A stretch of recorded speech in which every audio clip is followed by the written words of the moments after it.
Stand by to launch FanStream Sports. 3, 2, 1. Let's start. Hello, sports fans. Welcome to FanStream Sports. Nothing but pure sports. All right, folks, it's the Jeff Thitoff Show. I am Jeff Thitoff. Thank you so much for tuning in. Follow me on Twitter @ItHappens. Got a lot to get to today.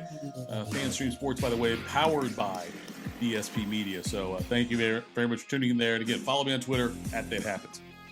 The college football season finished up on Monday night with Georgia defeating TCU 65-7 in what amazingly was the biggest blowout, not only in CFP history, not only in just like championship game, in bowl game history.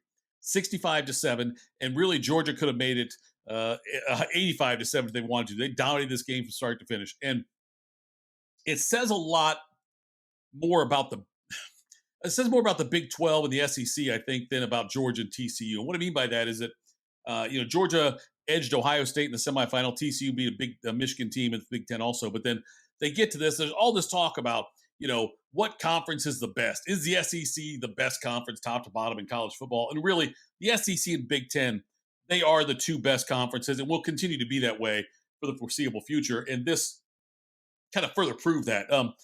Michigan, to me, they were obviously in a close game with TCU. Michigan made some mistakes down the stretch. They tried to get too cute a few times, too many turnovers. TCU won the game. They played great. Georgia barely beat Ohio State. Ohio State, to me, is still the best team in the Big 10. And, I caught some pushback on that from others when the final rankings came out and Michigan was ahead of Ohio State. And I personally thought Ohio State should have been second in the final rankings. Excuse me. My thinking then somebody, Michigan beat Ohio State, so Michigan's got to be better than Ohio State. No, that's not the case. I think if you took these four teams and put them in a round-robin situation, I still think Georgia probably would have won. I think Ohio State would be two. I think Ohio State would beat both TCU and Michigan. I think that's the case. So don't give me the argument, they beat them, so they've got to be ranked higher. So you're telling me that when App State beat Michigan, at the end of the season, App State should have been ranked higher than Michigan, no matter what happened, right? They should have been ranked higher than Michigan, no matter what. That's a bogus argument. I know Michigan beat Ohio State. And I know TCU beat Michigan, and then TCU loses to Georgia. So there's TCU should be too. Ohio State is a better team than TCU. Ohio State's a better team than Michigan. I don't think Ohio State's better than Georgia. Ohio State certainly could have won that game. Took them down to the wire. A 2-touchdown lead with like 8 minutes left in the game before they lost that game to Georgia, missed the field goal at the end. Georgia's a great team. Stetson Bennett's a great college quarterback. One of the most successful college quarterbacks in history. We got back-to-back titles and all the numbers he put up. I don't think he'll be a great pro. A great college quarterback, though. And hats off to Georgia, what they were able to do after losing all the players they lost in the draft for 2022 draft to come back and win another national championship. Undefeated, run through the SEC, and then defeating Ohio State the way they did, then absolutely. So those are all good things for Georgia. No argument with the fact, excuse me, they're the best team in the country this year. They deserve to be number one, deserve to win the championship. It'll be interesting to see where Georgia goes from here as far as for next season now, because certainly the last two seasons they've surpassed Alabama as the best team in college football. And as you can tell from the post-game interviews, that did not sit well with Nick Saban and some of the post-game analysis. I wonder if Georgia can be the best team in the SEC for a third consecutive season. So we have one more season of 14 playoff after this, then we expand to the 12 team. And I'm excited about that. As long as we don't go much bigger than 12. 16, I think, is the max you can go. But even a 14, and over TCU, you could have still had that type situation there. So it doesn't necessarily mean it would have prevented that from happening. The Georgia, though, again, they look like the best team in college football all year long, and I expect that next year they'll be number one coming into the season. They'll certainly be number one there in that one, and then we'll see how the season plays out next year. They've got a weak schedule next year, by the way.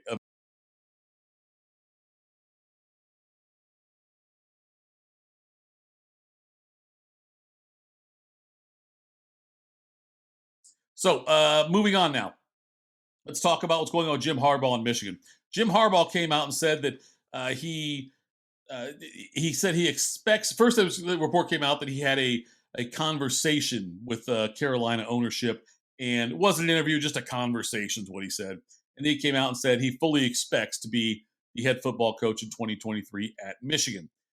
That is a weak statement that doesn't mean anything. To say you fully expect, barring any unforeseen changes, I don't think I'll be anywhere but Michigan for the 2023 season.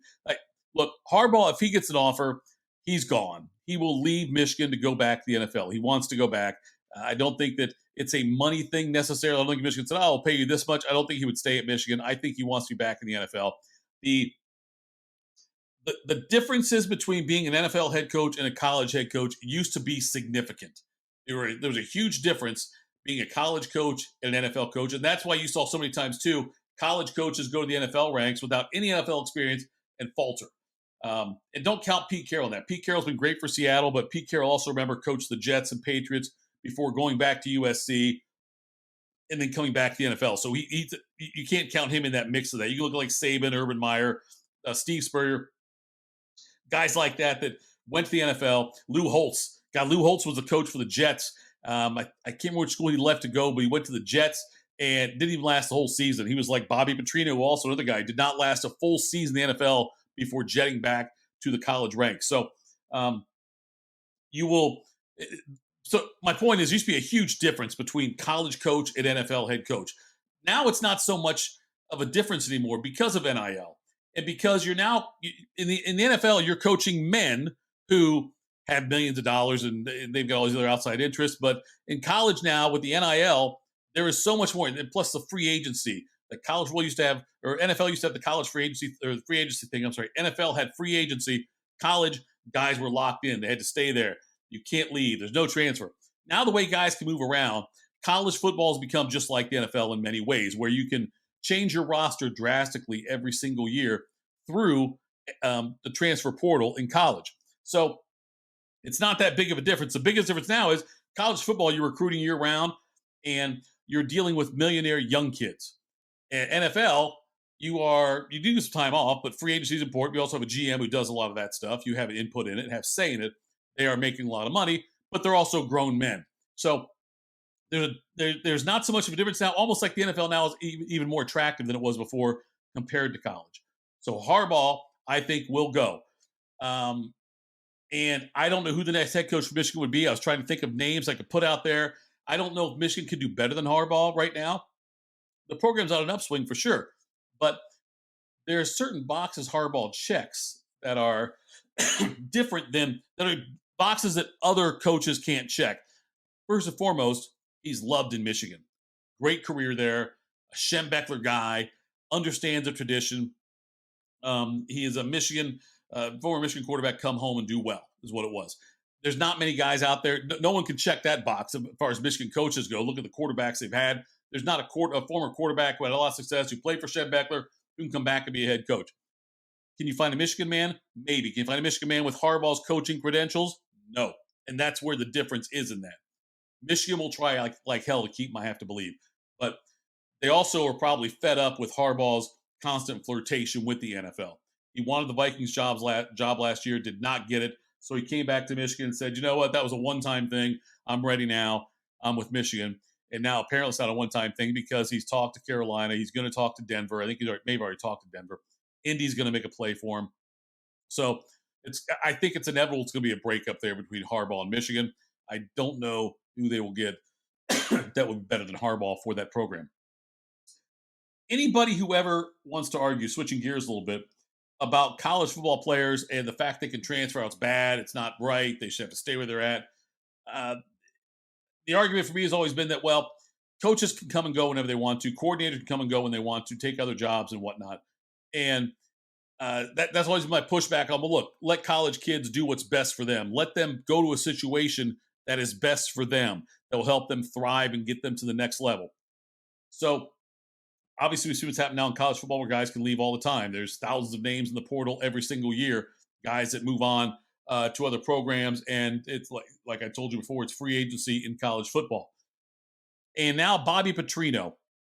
Bobby Petrino in January was hired at UNLV. By the way, former Arkansas coach. He took the Vikings job before out of Louisville, and not the Falcons job when he was coaching at Louisville. Let's back up. Bobby Petrino was a head coach at Arkansas, had a lot of success there. took the head coaching job for the Falcons. I want to be here. I want to be here long term. Da da da da da da da. And then quits before the season ends to take the head coaching job at Arkansas.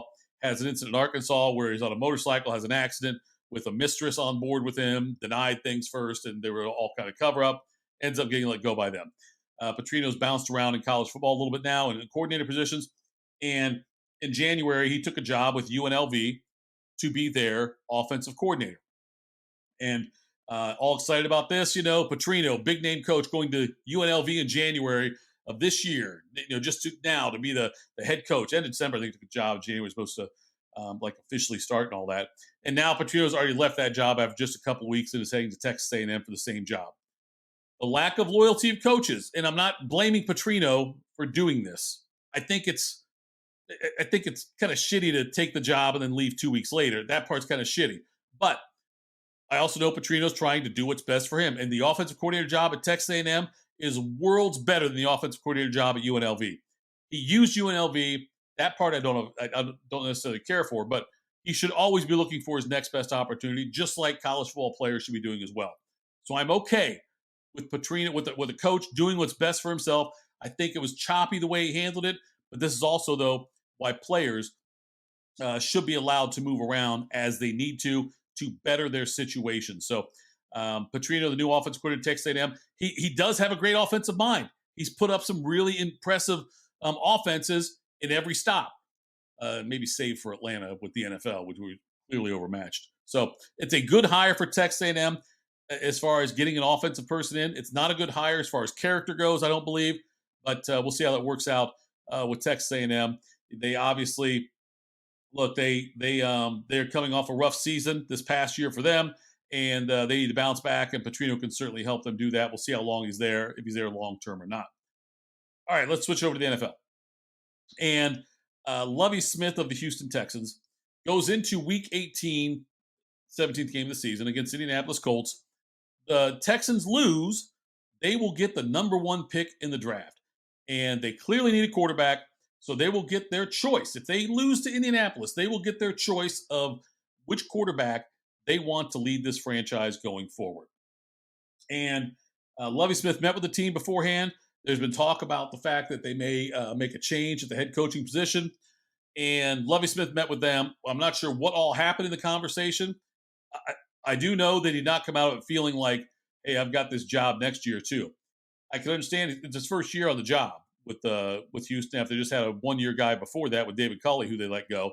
So you would think Houston might want to have some stability, and maybe it makes sense to give Lovie Smith a second year with a new quarterback coming in, see if he can turn the franchise around and give them some stability. For whatever reason, though, Lovie left that meeting with the Texans before Week 18 and didn't feel like either knew he wasn't going to be the head coach next year or didn't feel like he had a great opportunity to do it. Goes in to play the Indianapolis Colts. And again, a loss. All they have, if they lose, if they tie, if they lose or tie, they get the number 1 overall pick in the 2023 draft. So they're playing the Colts tough, complete some weird bomb at the end of the game. They get down, they score. The game's going to end now. They can kick an extra point to tie the game, or they can go for 2 and win it. Again, a tie. They still get the number 1 pick in the draft. Lovie Smith sends his offense back on the field, gets a 2-point conversion. The Texans win a meaningless game. Absolutely meaningless for them, other than the fact it's a meaningless win. It would have been a great loss or tie for the franchise. A meaningless win, though. They beat the Colts, and now they have the number 2 pick. The Bears have the number 1 pick. The Bears could easily trade out of that to somebody who wants a quarterback, which would mean the Texans would not get the number 1 quarterback. They might get their favorite quarterback, but they would not have their pick, though, of all the quarterbacks if the Bears trade out of that. So Lovie Smith, in beating the Colts, hurt the franchise for the Texans, helped his former team, the Chicago Bears, we was at for a long time, and it's a huge mistake's not the word I want to use. Lovie Smith could have kicked the extra point and saved face still. He went for 2 as a big double bird middle finger to the organization, like, I'm going to show you. It did not, I don't want teams to deliberately lose, okay? I understand tanking when you have a chance, but people say, oh, you got to win every game, win every game, win every game, integrity for winning every game. Okay, the game is not just the 60 minutes on the field on a Sunday. That's not the only game. The game in the NFL is the entire scope of things, including the draft, multiple seasons, the future. There are so many things involved with the game. So if he would have gone for the extra point, he might not be trying to, at that point, he's obviously not trying to win that game, but he might be winning the game for the Houston Texans, if that makes sense. So the NFL is set up, it's set up to encourage, if you're a bad team, to lose badly, lose a lot. The worst thing you can be in the NFL is a mediocre team. 9-8, 8-9 every year. That's awful. You want to be either elite or really bad. Really bad gets you top draft picks. Really bad gets you the opportunity to rebuild and reshape the organization easier. If you're 8-9, 9-8, usually that's not going to happen. So Lovie Smith, I think, should have kicked the extra point, not gone for two. The tie, like I say, still gets the Texans on one pick, and it's a non-loss on the last week of the season. I understand Lovie Smith, why he did it. I'm saying I wouldn't have done it. The Texans, if they go into the game with Indianapolis and they already know Lovie Smith's not our guy, then fire him before the game. Get a different coach out there and say, look, compete. Losing's not a bad thing in this game. Compete hard. But again, losing or tying is not a bad thing in this game. Make it very clear with your directive with him. Lovie Smith did not have that directive because I think he knew in the back of his mind he was gone anyway. So he did this, and it hurts the Texans. Winning hurts the Texans, which is the way the model set in the NFL. That's going to happen sometimes. I think that I'm not saying you should tank, but I'm saying you need to look at the big picture of the game and what the game really is, and then decide what the appropriate steps are. He could have absolutely kicked the extra point and tied that game. A couple hours after the game, Lovie Smith was, as expected, fired by the Texans now. But the damage is done as far as, look, they look bad because it's 2 years in a row they fired a coach after 1 year. David Culley and now Lovie Smith, both gone after just 1 year, and they're trying to bring a new head coach in. You won't have the number one pick in the draft. The Bears hold all the cards now. I expect the Bears to trade back, get some massive assets from a team that wants to move up and get the quarterback they want. The Texans will have, it might be their best quarterback, but they will have the second quarterback off the board, whoever that may be. Other news in the NFL, Cliff Kingsbury gets fired by the Cardinals. He came in from the college ranks. We talked about the college and NFL, how not a lot of guys are successful making that jump. Kingsbury clearly was not. They did make the playoffs. I had a great start last year in 2021 and was looking really good at midseason. Then started to fall apart, got blown out in the NFC playoffs by the Rams. 2021 it would have been. And then, injuries with Kyler Murray, the whole offseason debacle with Kyler Murray and the contract language about him making him do study time and how that was handled. Cardinals look bad this year. There's talk they might trade DeAndre Hopkins, but the Cardinals now in search of a new head coach. There will be more openings coming. Indianapolis is not announced for sure, but Jeff Saturday, I don't believe will be retained there. Carolina, I think they'll still probably go out. They've got Steve Wilkes there now, who did okay after taking over from Matt Rule. I think he'll move on, or they'll move on from him probably and try to get another guy in there. Denver needs a coach. Indy, like I said, is going to need a coach as well. We will see what other coaching jobs open up. A couple of teams in the playoffs, I think, could potentially make changes if they lose in the first round. The first one, Brendan Staley for the LA Chargers. Look, he was playing in a meaningless game also in Week 18, and Mike Williams got hurt in that game, his wide receiver. The oft-injured Mike Williams, who shouldn't have been out there in the first place. He played Herbert well into the end of that game. It made no sense because the game meant nothing. That, again, a poor decision by a head coach that could have, if Williams looks like he's going to be okay for this week, but if Williams is going to miss time and miss the playoff games, that would have been terrible. Early in the year, Staley was playing Justin Herbert when he could barely throw, when he had the rib injuries that he had. And so Staley's made a lot of really weird decisions. Back into the playoffs now. I think if the Chargers lose to Jacksonville this weekend, I think Staley could be gone, and that's the kind of job that Sean Payton would like. The other job that could open up, Mike McCarthy in Dallas if they lose to Tampa Bay. Dallas got absolutely steamrolled by Washington in Week 18 in a game when the Cowboys were still playing for something. they still had a chance when that game kicked off of winning the NFC East and getting the number one seed overall. They still had a chance to do that, and they looked awful. Dak Prescott was terrible. Special teams made big mistakes. They were not mentally focused, it looked like, in that game, and Washington took advantage of that. If they lose big, I think McCarthy could be gone. Now, Jerry Jones has come out. A couple things he said. One, he said that his job is safe regardless. Another thing he said was that this game will not affect Mike McCarthy's job status.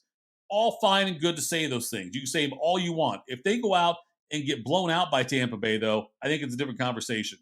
And that's, if I'm Sean Payton, those are two jobs. Dallas and the Chargers are the two that would intrigue me. I don't want any part of Indy because you have unstable ownership there and meddling ownership. I don't want any part of that. Arizona, I don't want to be tied to Kyler Murray. I don't want to be tied to Russell Wilson in Denver. Those jobs right there don't really appeal to me. Carolina, not really either. If I'm Sean Payton, an established Super Bowl winning head coach with a great long career, then you can pick and choose where you want to go. You can wait another year if you want to. But eventually a job will open up that is perfectly suited for you. I think those two jobs are Dallas and the Chargers. So I do think that that if one of those open up, Sean Payton would be all over that and try to get those jobs. The NFL playoffs going on this weekend. And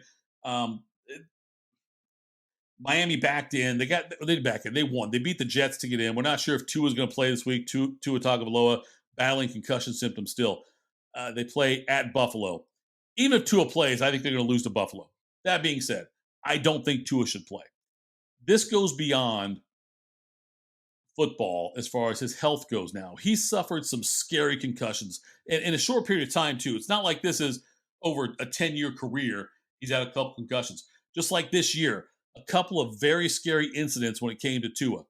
Miami should not play him in this game, even if he clears protocol. Tua should not. Someone should take his helmet away. His family should not want him to play in this game against Buffalo. And the reason being, it's just you've got to start thinking long term for him. Is Tua going to be is his concussions that he's had, is it going to affect him long term in the NFL and beyond the NFL? So you got to start thinking about those kinds of things when it comes to Tua. There's no way I play Tua at all this playoff season. If you want, give him the whole off season, see how he's doing next year, maybe bring him back and then see where he's at. But there's no reason to play him this week when Buffalo takes on Miami. Jacksonville and the Chargers. Jacksonville hosting the Chargers in a playoff game. Three teams from the state of Miami in the playoffs for the first time since 1990. But Jacksonville's in it, Tampa Bay, obviously, and Miami. This will be a fun game to watch because of both teams got young quarterbacks in Trevor Lawrence, Justin Herbert, who are highly hyped and people love them. Both teams have got decent offenses and decent defenses as well. So Jacksonville hosting a playoff game after where they were at just a year ago under Urban Meyer, it seems very odd to me. The Chargers, though, are a scary, dangerous team. But this is a game I don't know who's going to win. That's what makes it most intriguing to me.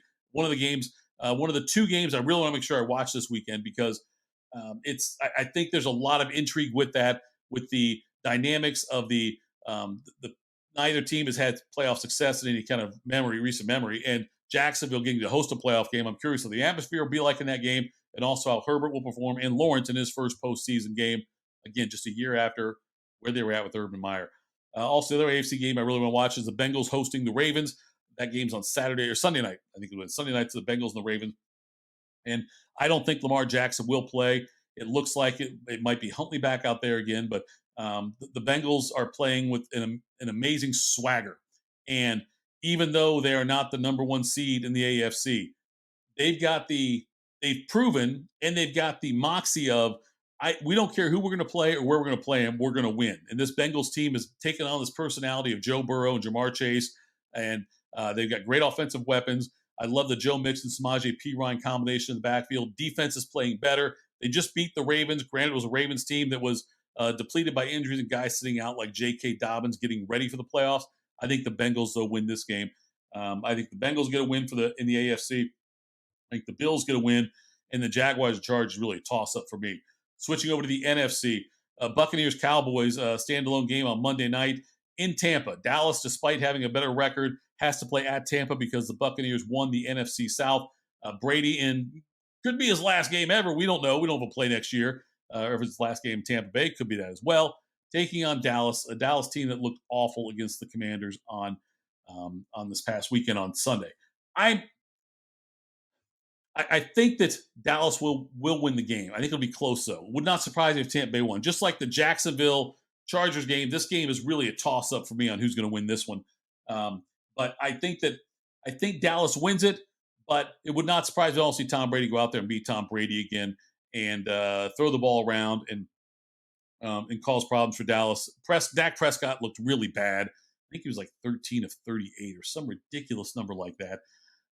In their game against Commanders, and looked very confused out there and very overmatched, which does not bode well for Mike McCarthy's job status. But that game coming up, other NFC playoff games this weekend, you're going to have the Seahawks.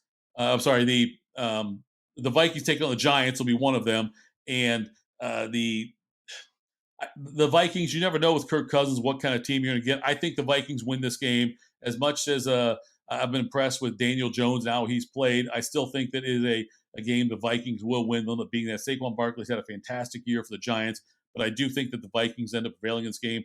I don't think the Giants have an answer for Justin Jefferson, and he has a big game. Vikings win this one. Seahawks, 49ers, and the other one. The 49ers, to me, are the best team in the NFC, and they are doing it the way the Ravens used to do it when they would have just average quarterback play and rely on a stout defense. The difference is that Kyle Shanahan has a much better offensive mind than the Ravens ever had, and so he finds ways to make Brock Purdy successful. You have Christian McCaffrey in the backfield there still. So I think the 49ers win this game.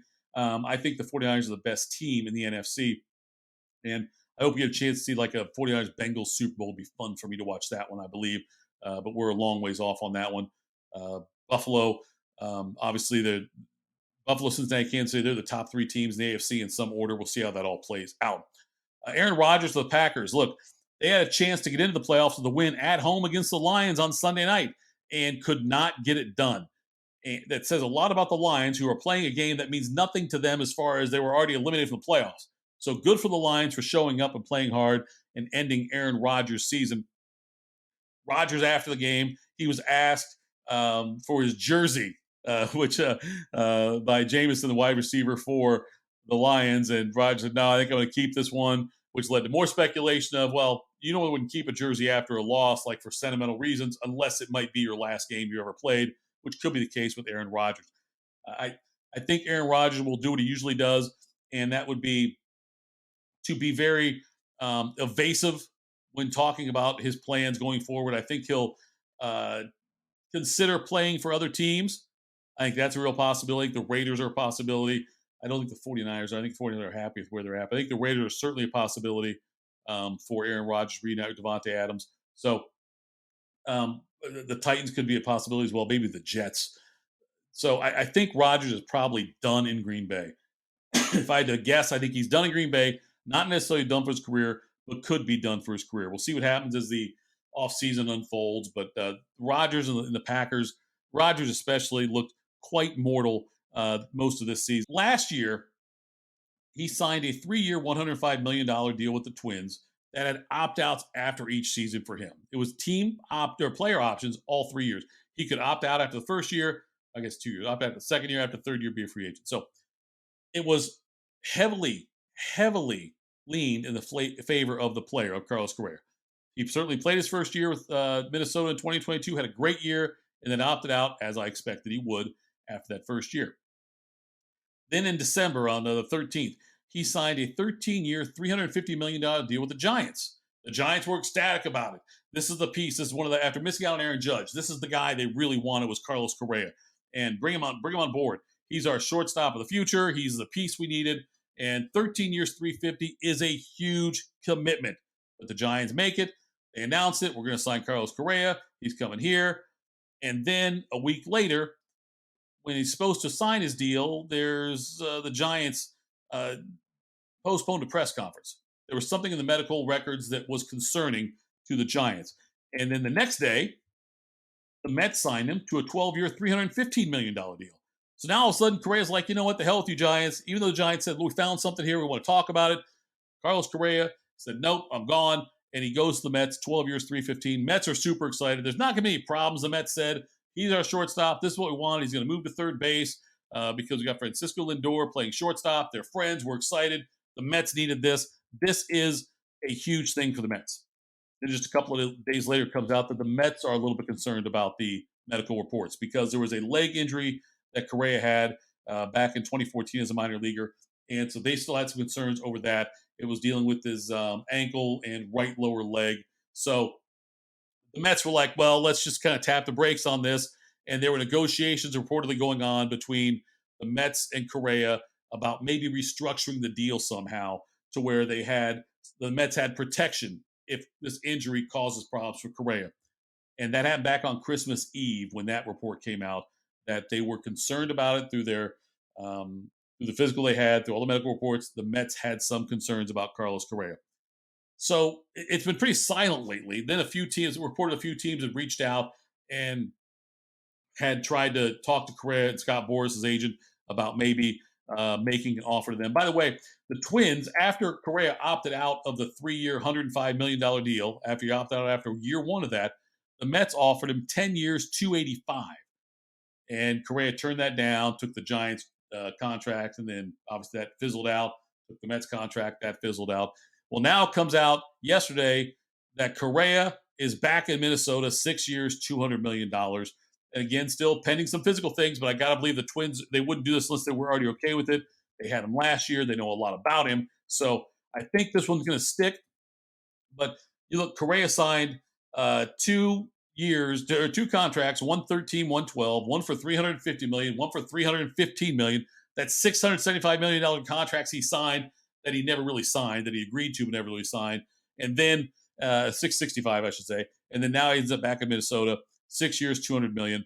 And I hope the Twins have found a way to protect themselves because apparently there's enough of a red flag here somewhere with Carlos Correa's injury history that there's reasons why teams have backed off of him. Look, the Giants and Mets, they both really wanted this to work. They wanted this to work. Both organizations were extremely excited about having Carlos Correa on their teams. He was going to be face of the franchise, difference maker type of player. So in situations like that, the Giants and Mets are both looking for reasons to keep him. They're not trying to find a way to get out of the contract.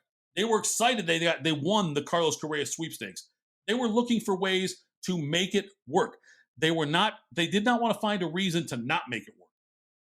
So that tells me that there had to be something in the medical reports that was pretty significant. Twins don't seem to care. 6 years, $200 million. We'll see what happens if there's any kind of protection for the Twins on that. But that is it for today's JT show, Jeff Thitoff show. Thanks so much for tuning in. I appreciate it. And we'll do another one here coming up. But there's a lot to get into again. We've got so much NFL playoffs. We got a lot more we can talk about that and break those games down. NBA, we barely didn't even touch on that. NBA's having a weird season with how many guys are scoring for 40, 50, 60 points. It's been fun to watch. We'll talk about it next on the Jeff Thitoff Show. Follow me on Twitter. I'm at That Happens. Thanks so much for tuning in. This is FanStream Sports, the Jeff Thitoff Show, powered by DSP Media.